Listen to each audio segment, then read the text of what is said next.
ঢাকায় চীন সহ একাধিক বিদেশি দূতাবাসে ইমেলের মাধ্যমে হামলার হুমকির বিষয়টি গুরুত্বের সঙ্গে আইনশৃঙ্খলা বাহিনী দেখছে বলে জানিয়েছেন ডিএমপির অতিরিক্ত পুলিশ কমিশনার শফিকুল ইসলাম।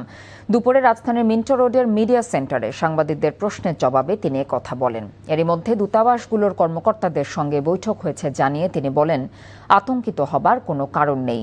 দেশের ভাবমূর্তি নষ্ট করার জন্য এই অপকর্ম করা হয়েছে বলেও জানিয়েছেন তিনি। ঢাকা মেডিকেল কলেজের এক ডাক্তারের ওপর হামলার ঘটনায় আরও দুজনকে গ্রেফতারের বিষয়ে সংবাদ সম্মেলনের আয়োজন করা হয়। ছিনতাই সহ বিভিন্ন অপরাধ কমাতে আইনশৃঙ্খলা বাহিনী কাজ করছে বলেও জানিয়েছেন তিনি।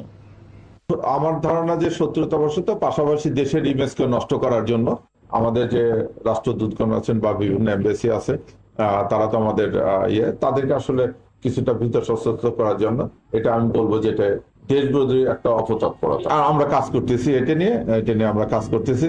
দেখা যাক, আমরা ইনশাল্লাহ আমরা তো আপনাদেরকে আশ্বস্ত করেছি যে কোনো ঘটনা ঘটলে এটা আমরা অত্যন্ত গুরুত্বের সঙ্গে দেখি এবং আমরা আশাবাদী যে এটা আমরা উদ্ঘাটন করবো। এই নেপথ্যে যারা আছে তাদেরকে আমরা আইনের আওতায় নিয়ে আসতে পারবো।